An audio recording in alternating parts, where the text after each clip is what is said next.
اسے سنبل، ملیحہ اور حذیفہ کی پرواہ تک نہیں تھی، مگر مغیث اور ایاز پر وہ جان چھڑکتا تھا۔ جیسے کھلونے وہ انہیں خرید کر دیتا تھا، جیسے کپڑے وہ ان کے لیے لے کر آتا تھا، ویسے کپڑے اور کھلونے میرے بچوں کے پاس نہیں تھے۔ سنبل بڑی ہو رہی تھی، بعض دفعہ مغیث یا ایاز کا کوئی کھلونا دیکھ کر مچل جاتی، مگر میں اسے کوئی سستا کھلونا دلوا کر بہلا دیتی۔ 2 سال بعد میں نے اپنا زیور بیچ کر بینک میں رقم جمع کروا دی تھی اور سنبل کو ایک بہتر اسکول میں داخل کروا دیا تھا۔ گل افشاں نے بھی مغیث کو شہر کی سب سے مہنگی مونٹیسری میں داخل کروا دیا تھا۔ مجھے کوئی شکوہ نہیں ہوا۔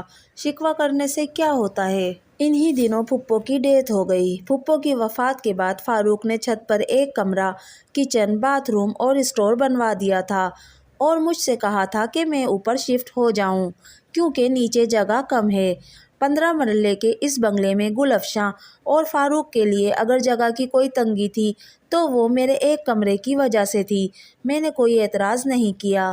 گل افشاں اب اپنا کھانا الگ پکایا کرتی تھی اور میں اپنا کھانا الگ پکاتی تھی، لیکن صفائی کا سارا کام نیچے میں ہی کرتی تھی اور مجھے کبھی اس بات پر شکایت نہیں ہوئی، بلکہ میں خوش تھی کہ میں فاروق اور گل افشاں کے لیے کچھ نہ کچھ تو کرتی ہی ہوں۔ وقت اسی طرح گزرتا تھا۔ مغیث اور ایاز کے بعد گل افشاں کے ہاں 2 اور بیٹے عزیر اور رافع ہوئے۔ وہ خوش قسمت تھی کیونکہ اس سے شادی کے بعد سے فاروق کو پروموشن ملنا شروع ہوئے تھے اور لگاتار اس کی پروموشن ہوتی گئی تھی۔ سنبل کے بعد میں نے ملیحہ اور حذیفہ کو بھی اسکول میں داخل کروا دیا تھا، مگر گل افشاں کے بچوں اور میرے بچوں کے اسکول میں زمین آسمان کا فرق تھا۔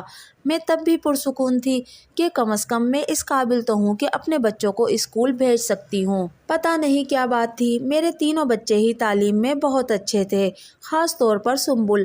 وہ بہت سمجھدار اور ڈسپلنڈ تھی اور بہت عجیب بھی۔ اس میں عجیب بات کیا تھی یہ مجھے نہیں پتا، بس وہ مجھے بہت عجیب لگتی تھی۔ اس میں میرے جیسے کمپلیکسز نہیں تھے، اسے اپنی شکل اور رنگت پر کوئی افسردگی نہیں تھی، نہ اس بات نے اس میں کوئی خوف پیدا کیا تھا۔ وہ بچپن سے ہر کلاس میں فرسٹ آتی رہی تھی اور 5ویں میں بھی اس نے اسکالرشپ لیا تھا۔ پورے سال میں میرے لیے سب سے بہترین دن وہ ہوتا جب میں رزلٹ سننے بچوں کے اسکول جاتی تھی۔ وہاں میرے ساتھ بڑا خاص قسم کا برتاؤ کیا جاتا تھا کیونکہ میرے تینوں بچے پوزیشن ہولڈرز ہوتے۔ صرف ایک دن کے لیے میں دوسرے والدین کے لیے ایک قابل رشک چیز بن جاتی تھی۔ ہے نا عجیب بات؟ انہی سانولے اور عام شکل و صورت کے مالک بچوں کی وجہ سے اور خاص طور پر سنبل کی ماں ہونے کی وجہ سے میں ہر سال رزلٹ سننے کے بعد گھر آنے پر اپنے بچوں سے کہتی کہ وہ فاروق کو اپنے رزلٹ کارڈ دکھا دیں۔ پتہ نہیں میں کس چیز کی تسکین چاہتی تھی۔ حالانکہ فاروق رزلٹ کارڈ دیکھنے پر کسی خاص خوشی کا اظہار نہیں کرتا تھا، وہ بڑے عام انداز میں کہہ دیتا تھا، ہاں ٹھیک ہے، اچھی بات ہے۔ ملیحہ اور حذیفہ تو اسی بات پر بہت خوش ہو جاتے میری طرح، مگر سنبل پتہ نہیں کیوں ہر دفعہ کہتی، پاپا آپ دیکھ لیں مغیث اور ایاز نے کوئی پوزیشن نہیں لی۔ اس بات پر جہاں گل افشاں بگڑتی وہاں فاروق کے ماتھے پر بھی تیوریاں آ جاتی، میرا سانس بھی اٹک جاتا۔ گل افشاں کہتی، وہ کسی عام اسکول میں نہیں پڑھ رہے، شہر کے سب سے اچھے اسکول میں پڑھ رہے ہیں، وہاں تو ایک سے ایک قابل بچہ پڑھتا ہے، وہاں کا پاس ہونا بھی تمہاری پوزیشن سے زیادہ اہم ہے۔ مگر پوزیشن تو پوزیشن ہی ہوتی ہے۔ سنبل پھر بھی کہے جاتی، میں زبردستی اسے وہاں سے لے جاتی۔ میں نہیں چاہتی تھی کہ کوئی جھگڑا ہو۔ 4تھی کلاس تک ایسا ہی ہوتا رہا تھا، مگر 5ویں میں فرسٹ پوزیشن لینے کے بعد ملیحہ اور حذیفہ کی طرح فاروق کو شام کو رزلٹ دکھانے نہیں گئی تھی۔ جب میں نے اسے فاروق کے پاس جانے کے لیے کہا تو اس نے بڑی لاپرواہی سے کہا، پاپا کو رزلٹ کارڈ دکھانے سے کیا ہوگا، میرا گریڈ تو نہیں بڑھ جائے گا؟ میں اس کی بات پر حیران رہ گئی تھی۔ پھر بھی تمہیں پاپا کو بتانا چاہیے نا، میں نے اصرار کیا تھا۔ انہیں پتہ چل ہی جائے گا، ملیحہ بتا دے گی، مگر میں ان کے پاس نہیں جاؤں گی، اس نے اکھڑے انداز میں کہا تھا اور پھر وہ نہیں گئی تھی، بلکہ انعام میں ملی ہوئی کتابیں نکال کر پڑھتی رہی۔ پھر اکثر ایسا ہی ہونے لگا۔ میں چاہتی تھی وہ اپنی کامیابیوں کے بارے میں فاروق کو بتائے، مگر وہ بتانا چاہتی ہی نہیں تھی۔ مڈل میں اس نے ایک بار پھر اسکالرشپ لیا تھا اور عجیب تبدیلی جو اس میں آئی وہ یہ تھی کہ وہ مغیث کے بہت قریب رہنے لگی تھی۔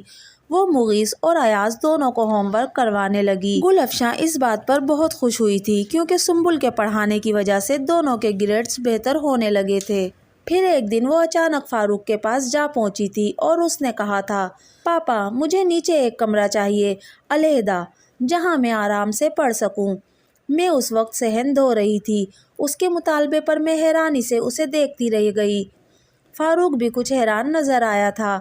پھر اس نے گل افشاں کے چہرے کی طرف دیکھا جو خود بھی متذبذب نظر آ رہی تھی۔ میں وہی کمرہ لے لیتی ہوں جہاں ہم لوگ پہلے رہتے تھے، کل میں اپنی چیزیں سیٹ کر لوں گی۔ وہ خود ہی سب کچھ طے کر رہی تھی۔ فاروق ابھی بھی چپ تھا۔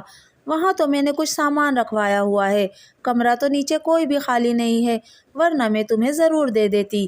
گل افشاں اچانک بولی تھی، آنٹی میں وہ سامان ساتھ والے کمرے میں رکھ دوں گی، یا چلیں وہ سامان وہیں رہنے دیتی ہوں، کیونکہ میرا کون سا بہت سا سامان ہے جو مجھے وہاں رکھنا ہے، بس کتابیں ہی تو ہیں، ٹھیک ہے نا؟ سنبل کے اطمینان میں کوئی کمی نہیں آئی تھی۔ وہ یہ کہہ کر زیادہ دیر وہاں رکی نہیں تھی بلکہ اوپر چلی گئی تھی۔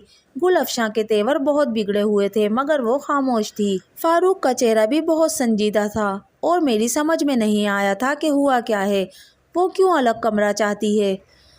دوستو، یہ تھا ناول بات عمر بھر کی ہے کا چوتھا حصہ۔ اگر آپ کو میری ویڈیو پسند آئی تو پلیز میرے چینل کو سبسکرائب کیجیے، میری ویڈیو کو لائک اور شیئر کیجیے۔